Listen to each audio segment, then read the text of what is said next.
Fa innahum yastahilluna al-kadhib, karena mereka itu menghalalkan dusta. Orang Syiah, orang kita itu Pak ya, bagi mereka dusta itu halal untuk membela mazhab mereka. Iya, makanya yang paling banyak memasukkan hadis Nabi Sallallahu Alaihi Wasallam itu siapa? Orang Syiah. Orang Syiah yang sering kali apa? Yang memasukkan ya hadis-hadis Nabi Sallallahu Alaihi Wasallam. Allah musta'an wal istiqlal.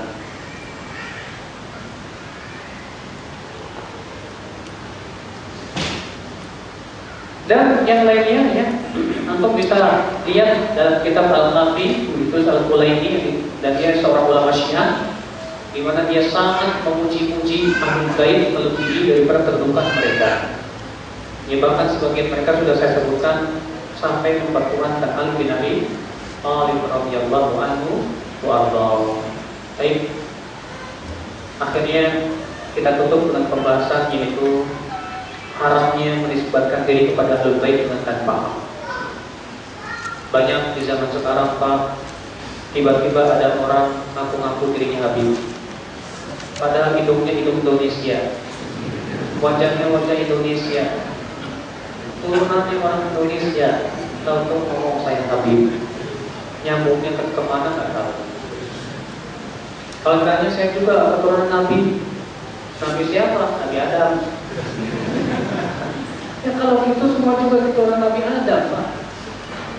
Maka dari itu tidak boleh kita ngaku-ngaku sebagai Habib atau ngaku keturunan Rasul, kecuali kalau kita betul-betul memang keturunan Rasulullah SAW Ahlul Baitnya. Ya, ingat Rasulullah SAW ya melaknat orang yang menisbatkan dirinya kepada selain bapaknya. Orang kata Rasulullah, "Anallahu man tasaba ila ghairi abi." Semoga Allah melaknat orang yang menisbatkan diri kepada selain ayahnya. Dalam hadis yang diriwayatkan Muslim, Rasulullah bersabda, "Laisa min rajulin idda'a li ghairi abihi wa huwa ya'lamu illa kafara billah. Wa man idda'a qauman laisa lahu fihim nasabun falyatabawwa maq'adahu minan nar." Yang kata Rasulullah, tidak ada seorang pun yang mengaku-ngaku kepada selain bapaknya dalam keadaan dia tahu itu tidak benar, kecuali dia kafir kepada Allah. Dan siapa yang mengaku-ngaku kepada suatu kaum bahwa dia punya nasab kepada mereka, padahal tidak demikian, hendaklah dia menempatkan tempat duduknya dalam api neraka. Hadis ini dikeluarkan oleh Imam Bukhari juga dan Muslim, dan ini lafaz Bukhari. Ikhwat Islam azan ya Allah ya. Jadi ya, kita tidak boleh ngaku-ngaku keturunan Nabi kalau ternyata kita bukan keturunan Nabi. Hanya karena ingin mendapatkan masa, hanya karena kita ingin disebut ya apa namanya punya keturunan yang mulia. Tapi Ustaz, saya dari kecil sama bapak saya namanya sudah Habib. Nah, ya nama kamu Habib, ya udah silakan. Sebetulnya Pak, penamaan Habib itu diadakan. Habib itu muncul, penamaan itu di zaman-zaman terakhir. Ya, kalau di zaman dulu itu disebutnya Ashraf, ya kaum yang mulia. Kenapa? Karena mereka itu dari keturunan Rasulullah SAW. Terlebih mereka yang merasa punya keturunan dari Ali bin Abi Thalib, itu mereka menyebutnya kaum Awali, dari keturunan Ali bin Abi Thalib radhiyallahu anhu. Ya. Dan di Indonesia sendiri, Pak, orang-orang Arab itu ada dua kelompok yang merasa dirinya keturunan Awali, ya. Itu yang menamakan diri sebagai Abai. Dan kelompok yang bukan dari mereka, ya. Dan itu memang kita lihat secara kenyataan itu memang demikian. Dimana memang yang keturunan Rasulullah sampai hari ini masih ada, masih. Antum lihat Raja Yordan sekarang itu keturunan Hasan bin Ali bin Abi Thalib. Ya, Raja Abdullah itu memang murni dari keturunan Hasan bin Ali bin Abi Thalib radhiyallahu anhu. Dan dalam sebuah disebutkan dalam hadis bahwa Imam Mahdi itu dari keturunan Hasan walaupun dari Jalman. Ya, Allah alam, segera cukup sampai di sini dan kita buka tanya jawab. sampai jam setengah 12.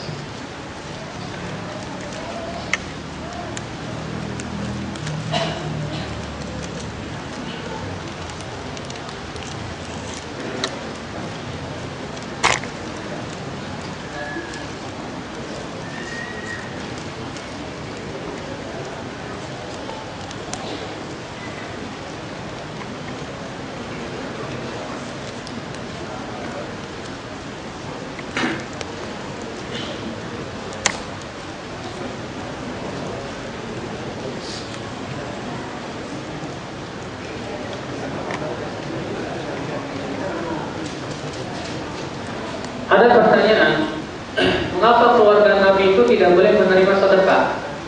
Itu dijelaskan oleh Rasulullah SAW. Apa itu kata Rasulullah? Innama hiya li awsahin nas. Dan riwayat Abu Dawud begitu. Demikian pula Bukhari dan Muslim. Bahwa sedekah itu untuk kotoran manusia. Maksudnya untuk orang rendahan. Sedangkan kalian orang-orang yang mulia dan punya nasab yang mulia tidak berhak untuk dapat sedekah.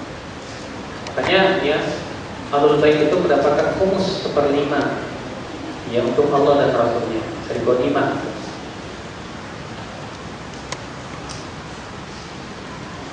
Apakah di zaman ini tidak boleh berbaiat? Jika tidak boleh, apakah ada dalilnya? Pertama apa? Baiat di sini baiat apa maksudnya? Kita harus lihat. Dahulu di zaman Rasulullah SAW, para sahabat hanya baiat kepada Rasulullah, tidak kepada lain. Setelah Rasulullah meninggal, para sahabat hanya baiat kepada Abu Bakar radhiyallahu anhu. Setelah Abu Bakar meninggal, para sahabat berbaiat kepada siapa? Umar. Setelah Umar meninggal, baiat kepada Utsman, kemudian kepada Ali, kemudian kepada Hasan, kemudian kepada Muawiyah, ya, kemudian kepada anak-anaknya. Kemudian ketika terjadi dua khalifah waktu itu, Abdullah bin Zubair dan Abdul Malik bin Marwan, maka Abdullah bin Umar tidak mau berbaiat kepada siapapun juga. Kenapa? Karena Rasulullah bersabda, ya idza bu'al khalifatan, apabila dua khalifah dibaiat, maka hendaklah dibunuh salah satunya. Maka dari itu, Pak, wallahu a'lam, kalau kita melihat perbuatan-perbuatan para sahabat, para tabi'in dan tabi'ut tabi'in, kita dapat mengambil kesimpulan bahwa baiat itu hanya untuk imam, pemimpin kaum muslimin di suatu negeri atau di negeri Islam. Ya. Adapun baiat pada kelompok tertentu di Indonesia ini, Pak, banyak sekali jamaah yang dibaiat ketuanya. Dan subhanallah, setiap jamaah ini selalu mengatakan bahwa merekalah jamaah yang dimaksud oleh hadis tersebut. Saya pernah didatangi salah seorang dari mereka, lalu membawakan hadis-hadis yang sahih berupa diktat tentang wajibnya baiat kepada seorang imam. Saya bilang ke dia, ini hadis-hadis semuanya sahih, tapi sayang pemahaman kalian terhadap makna imam itu yang tidak benar. Iya. Kenapa? Karena para ulama Ahlussunnah wal Jamaah sudah menjelaskan tentang makna imam itu siapa. Sebuah contoh riwayat Muhannad dari Imam Ahmad bin Hanbal, bahwasanya Imam Ahmad bin Hanbal pernah ditanya, apa? Ya Abdillah, bagaimana pendapatmu tentang hadis Nabi sallallahu alaihi wasallam, man mata wa laysa alaihi imam mata mitatan jahiliyah. Siapa yang mati dalam keadaan tidak punya imam, maka matinya bangkai jahiliyah. Apa kata Imam Ahmad? Hatta dari imam, tahu tidak siapa imam yang dimaksud? Huwa an yaqula kullu muslim hadza imam.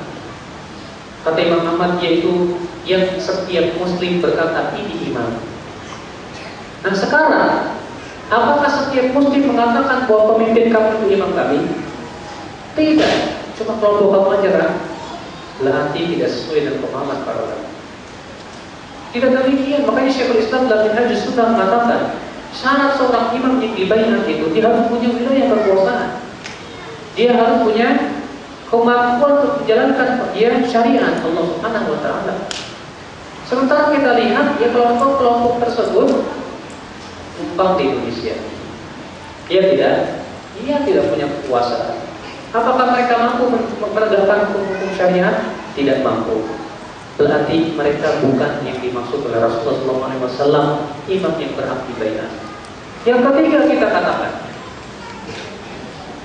kalian punya imam, baiat kan? Iya.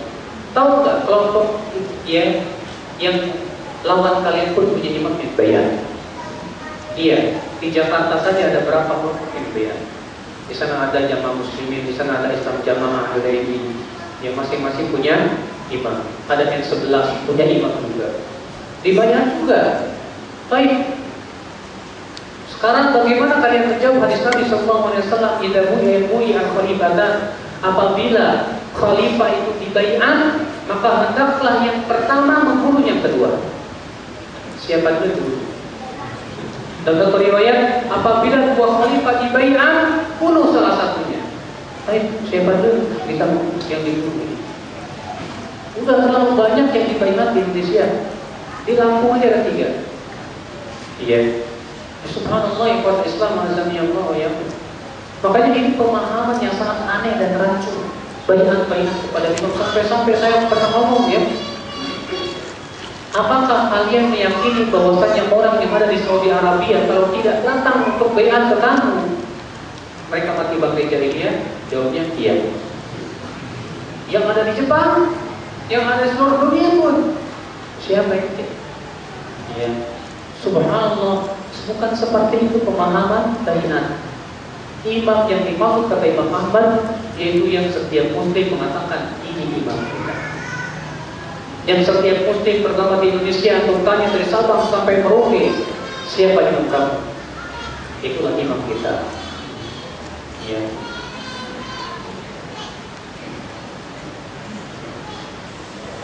Apakah boleh kita memberikan pilihan kepada istri? Kita minta cerai atau memilih Allah dan Rasulnya? Mungkin untuk berbuat taat selama sang istri banyak menuntut sang suami. Yang kalau memang sang suami sudah tidak mampu memenuhi tuntutan istri, bilang, "Ma, ya saya tidak mampu. Kalau kamu mau saya ceraikan, saya akan ceraikan. Saya akan berikan apa yang saya mampu, selesai. Saya mau cari yang lain." Tapi kalau kamu mau menerima keadaan saya seperti ini, alhamdulillah. Ya, ridho, saya bersyukur kepada Allah. Ya, makanya ya Pak Islam azan ya Allah menyambut. Ya kalau kita katakan seperti itu, ya kamu mau memilih minta banyak atau memilih Allah dan Rasulnya? Kalau kamu minta yang banyak, ya saya akan ceraikan kamu. Kalau kamu memilih Allah dan Rasulnya, ya saya tidak akan ceraikan kamu. Tidak masalah. Kalau memang tujuannya adalah untuk menegakkan agama Allah dalam rumah tangga kita. Tapi itu pun juga kita jangan terlalu ekstrim, Pak. Kenapa? Karena kemampuan kita untuk melaksanakan hukum Allah dan Rasulnya berbeda-beda. Siapa di antara antum yang bisa melaksanakan hukum Allah dan Rasulnya seperti para sahabat?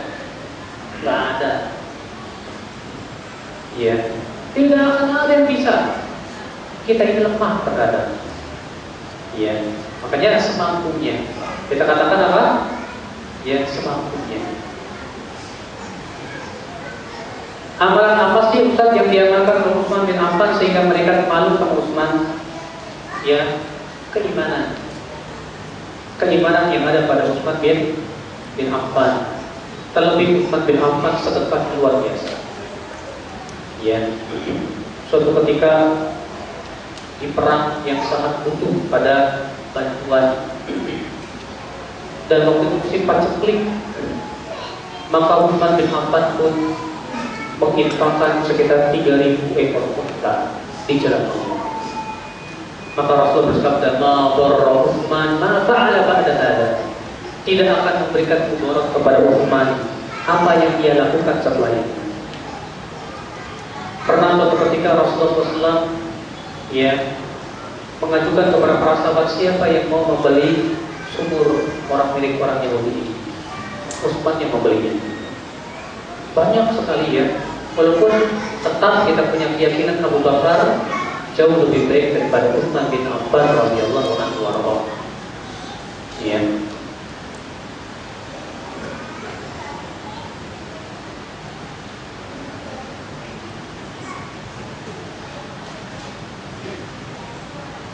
Apakah di negeri Timur Tengah seperti di Irak dan lainnya lebih banyak keturunan Nabi SAW yang sebenarnya di negeri tersebut sebagian besar mengikut Syiah? Pak, Syiah yang di Irak itu bukan Ahlul Bait, Pak. Mereka itu orang-orang Persia. Tidak ada hubungannya dengan keturunan Ahlul Bait. Nah, Syiah ini kepanjangannya orang-orang Syiahnya yang dibikin oleh orang Yahudi, Rafidhah. Dahulu nenek moyang mereka ketika mendakwakan pemikiran mereka yang menyesatkan itu, mereka menggunakan jurus cinta Ahlul Bait yang selalu mereka jadikan tameng mereka Ahlul Bait. Padahal tujuannya untuk menghancurkan Islam. Makanya dengan itu mereka bisa meragukan keimanan para sahabat. Dengan itu mereka berusaha untuk meragukan keautentikan Al-Quran. Sampai orang Syiah mengatakan Rafidhah di Irak itu bahwa Al-Quran yang ada itu sudah tidak asli lagi. Dan mereka yang menginjak-injaknya dan membakarnya. Dan kaum muslimin diam suai bahasa. Padahal ketika di barat Al-Quran diinjak-injak dan dibakar, kaum muslimin berteriak. Tapi ketika orang-orang Syiah membakar dan menginjak-injak Al-Quran, kaum muslimin diam suai bahasa. Aneh. Ya. Makanya mereka itu sebab kedok doang sebetulnya untuk menyelamatkan mereka supaya mereka itu diakui sebagai kaum muslim. Dengan cara apa? Cinta Ahlul Bait. Kok kedok doang? Tapi tujuannya ingin menghancurkan Islam, rusak Islam, rusak. Untuk melihat kenapa Islam, bahkan di antara keyakinan orang-orang Iran sampai sekarang itu, apa kata mereka? Bahwasanya Abu Bakar kafir, Umar kafir, dan bahwasanya Ali bin Abi Thalib menganjurkan untuk melaknat Abu Bakar dan Umar. Subhanallah. Padahal Ibnu Hajar meriwayatkan dengan sanad yang sahih kepada siapa? Kepada Umar radhiyallahu anhu, kepada Ali bin Abi Thalib, bahwa ada seorang sahabat berkata kepada Ali, "Wahai Ali, tadi aku melewati suatu kelompok yang ada padanya Abdullah bin Sabah, dan mereka melaknat Abu Bakar dan Umar. Bahkan dia mengatakan bahwa Ali sebetulnya menyembunyikan perasaan kebencian kepada Abu Bakar dan Umar." Maka Ali pun marah dan mengatakan, dan beliau pun naik mimbar dan berkata, "Sesungguhnya tidak ada dalam hatiku kebencian kepada Abu Bakar dan Umar." Lalu kemudian Ali pun memuji-muji Abu Bakar dan Umar. Itu disebutkan oleh Ibnu Hajar, Al-Hafidz Ibnu Hajar dalam kitabnya Al-Sholat. Ikhwatul Islam azani Allah. Bahkan Pak, yang lebih ngeri lagi keyakinan orang Syiah itu apa? Al-Quran itu sudah tidak adil lagi. Makanya mereka melakukan Al-Quran yang ada di tangan kita. Kemudian mereka punya keyakinan lagi bahwa Allah Subhanahu wa Ta'ala bisa saja berubah pikiran. Itu bukan keyakinan mereka, Pak. Misalnya dulu di zaman Nabi SAW, Allah memandang ini yang baik, tapi bisa saja Allah kemudian merubah pandangannya. Dan menurut mereka, perubahan pendapat Allah hanya diketahui oleh imam-imamnya saja. Lihat Pak, dengan cara itu mereka bisa menghancurkan Islam, mengotak-atik Islam seenak deh, dengan klaim bahwa ini berasal dari Allah, ini dan berasal dari imam-imam kita, dengan sangat-sangat dusta. Alhamdulillah, nasallallahu alaihi wasallam.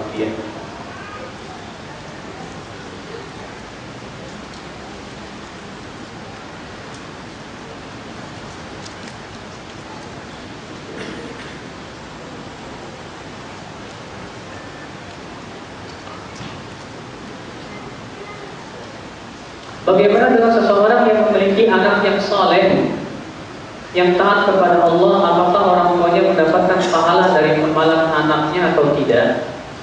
Yang mana anak tersebut beramal untuk melaksanakan kewajibannya maupun amalan sunnah yang dia amalkan tanpa diajarkan ke orang tuanya. Anak yang saleh hasil didikan orang tua, maka itu adalah merupakan hasil usaha orang tua. Ketika orang tua mendidik anaknya, memberikan contoh yang baik, maka ketika dia besar dan menjadi saleh, maka amalannya menjadi milik orang tuanya juga. Allah berfirman, wa an laisa lil insani illa ma sa'a. Dan sesungguhnya seseorang tidak akan mendapatkan kecuali apa yang dia usahakan. Dan Rasulullah mengatakan, al-waladu min kasbi abi, anak itu hasil usaha orang tua. Berarti kalau anak itu mengamalkan amalan soleh atas didikan orang tua, maka orang tua pun mendapatkan pahala dari amalan anak soleh tersebut. Tapi kalau si anak itu berbuat maksiat bukan atas didikan orang tua tidak menanggung dosa anaknya. Allah berfirman, alla taziru waziratu wizra ukhra. Seseorang tidak akan menanggung dosa orang lain. Tapi kalau orang tuanya yang ngajari maksiat kepada anaknya, kemudian diamalkan oleh anaknya, setelah itu orang tua itu kecipratan dosanya. Kenapa? Karena Rasulullah bersabda, "Man sanna fil Islami sunnatan sayyi'ah."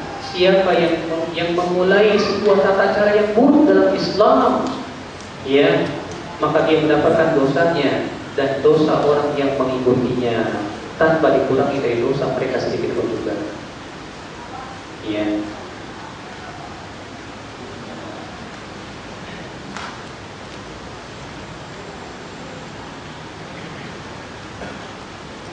Apa yang menyebabkan orang tua Rasulullah masuk neraka, Ustaz, sementara ujian belum sampai? Dari mana antum bisa tahu ujian belum sampai? Iya. Mungkin antum akan datanya lagi ke saya, Ustaz, ujian dari mana Ustaz tahu bahwa ujian sudah sampai? Saya punya ujian bahwasanya mereka bukan ahlul fatrah dan sudah sampai ujian kepada mereka.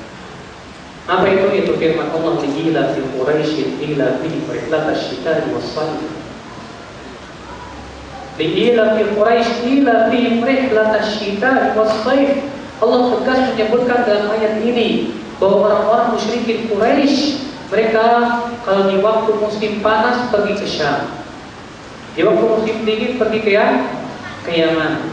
Dan sudah ma'ruf buat mereka di Syam itu pasti mereka mendengar tentang alul kitab dan bertemu dengan alul kitab. Makanya di antara orang Quraisy ada yang masuk Nasrani tidak? Waraqah bin Nawfal. Bukankah Rasulullah mengabarkan tentang bahwa Waraqah di dalam surga? Ya, Waraqah dalam surga. Kenapa? Karena yang beriman kepada apa yang ada dalam Injil. Ya. Sebetulnya mereka, yang kaum Quraisy itu orang-orang yang sering berinteraksi dengan alul kitab, sudah paham tentang kebenaran. Kenapa mereka tidak mengikutinya?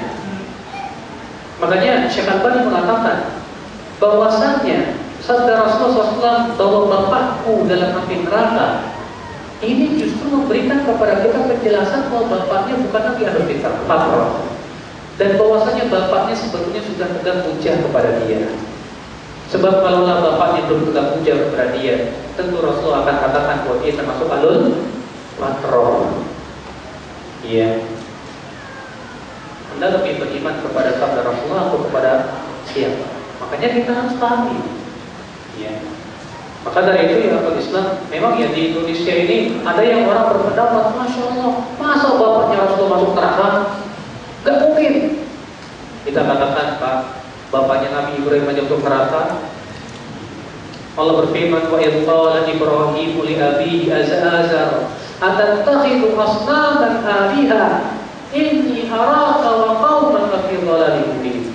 Dan ingatlah ketika Ibrahim berkata kepada bapaknya, yaitu Azar, apakah kamu hendak menjadikan patung-patung itu sebagai ilah-ilah selain Allah? Sesungguhnya aku melihat kamu dan kaummu di atas kesesatan yang nyata. Ya. Ingat Pak, keturunan itu tidak terjamin. Ini dia Nabi Nuh, anaknya sesat. Anaknya Nabi Nuh sendiri, Pak. Iya tidak? Iya. Ini dia istrinya Nabi Lut. Ya, ternyata istrinya Nabi Lut pun tidak bisa diselamatkan oleh suaminya karena ia kafir kepada Allah dan Rasulnya. Bahkan ada yang istrinya paling kafir di dunia, Fir'aun, ternyata istrinya masuk surga. Kenapa? Karena surga itu tidak ditentukan oleh keturunan ataupun kekerabatan, tapi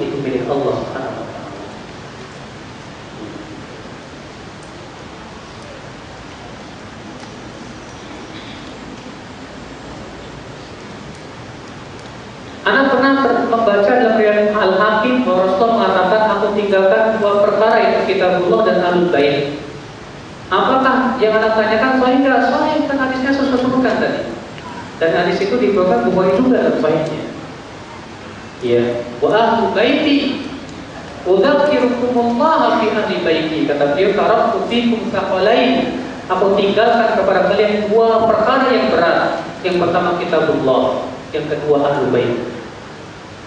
Ya. Tapi Pak, sekali lagi, ini hadis tidak mendukung Syiah. Kenapa? Karena Ahlus Sunnah orang yang paling cinta kepada Ahlul Bait. Tapi Ahlus Sunnah tidak berlebihan terhadap Ahlul Bait. Ahlul Bait itu bukan Syiah sama sekali. Kalau antum baca tentang sejarah tentang Ahlul Bait, Hasan, Husain, mereka dua orang yang sangat cinta Abu Bakar radhiyallahu, cinta kepada Umar, cinta kepada para sahabat. Buktinya Hasan bin Ali bin Abi Thalib mengundurkan diri jadi khalifah dan menyerahkannya kepada Muawiyah. Menyerahkan kepada siapa? Muawiyah. Sampai-sampai Rasulullah SAW, dia ketika menggendong Hasan waktu itu masih kecil, Rasul masih hidup. Lalu Rasulullah SAW bersabda di atas mimbar, "Ibni hadza sayyid, fala'allahu an yusliha baina qawmifatayn 'azimatayn minal muslimin." Anakku ini kelak menjadi sayyid. Dia akan mendamaikan dua pasukan besar dari kaum muslimin. Siapa itu?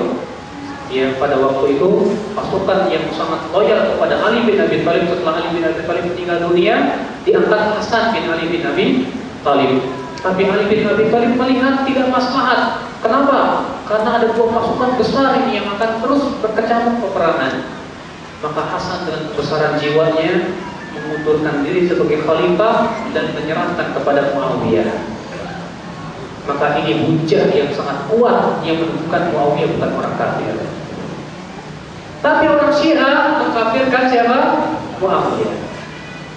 Ketika kita katakan, loh, buktinya Hasan bin Ali bin Abi Thalib menyerahkan kekuasaan kepada Muawiyah.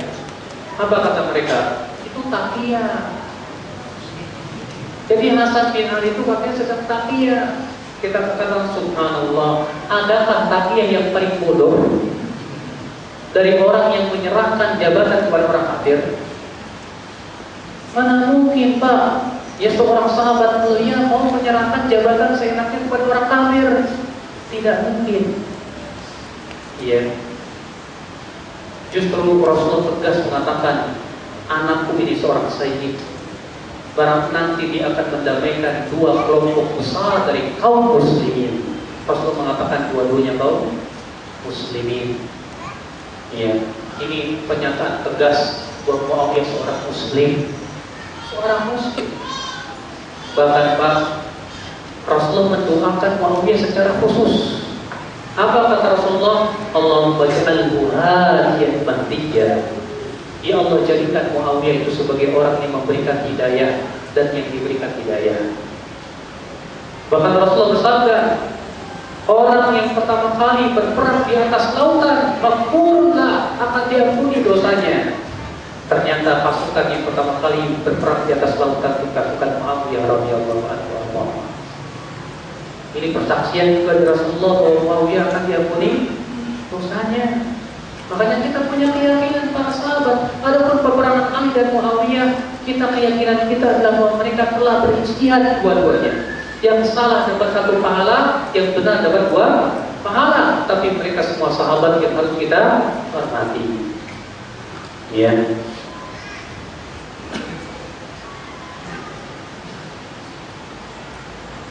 Bagaimana kiat dalam mencintai ahli bait dalam kehidupan sehari-hari? Ya. Kalau kita tahu ada ahli bait,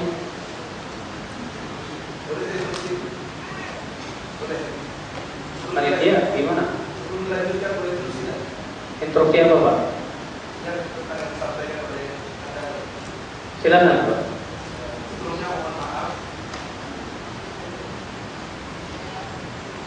Sebelumnya saya mohon maaf pembicaraan yang perlu saya sampaikan. Pertama tadi Anda sampaikan tentang hadis taraktu fikum mustaqbalain.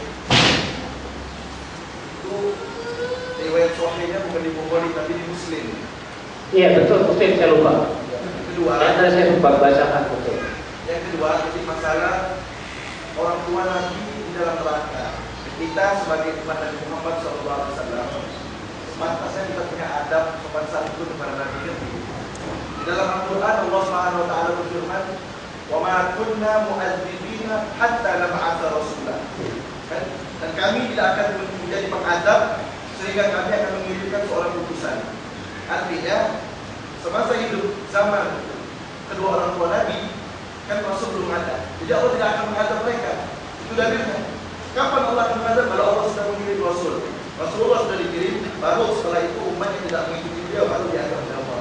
Seperti itu. Yang ketiga, masalah orang tua Nabi Adam tadi. Itu di dalam tafsir disebutkan. Yang Nabi Ibrahim. Nabi Ibrahim tadi, kata Anda itu apa ayahnya Nabi Ibrahim? Itu di dalam tafsir itu sebenarnya bukan ayahnya. Karena tidak mungkin seorang Nabi ayahnya seorang yang kafir. Di dalam tafsir disebutkan bahwa itu adalah pamannya Nabi Ibrahim. Tafsir siapa? Bukan. Saya sudah merujuk beberapa tafsir ulama seperti Ibnu Katsir dan yang lainnya. Bukan tafsir Tabari, tafsir Qurtubi sudah saya buka. Ada. Dan sudah saya bacanya juga. Itu saya baca bukan ayahnya tapi pamannya Nabi Ibrahim. Iya. Alhamdulillah saya juga sudah membaca dan saya punya buku beberapa tafsir dan penafsiran dari beberapa ulama juga mengatakan bahwa Azar itu adalah ayahnya. Dan ini juga dikuatkan oleh ayat-ayat yang lain yang menyebutkan bahwa ayahnya Nabi Ibrahim memang penyembah berhala. Ketika Nabi Ibrahim ingin memohonkan ampunan untuk ayahnya, lalu dilarang oleh Allah Subhanahu wa taala.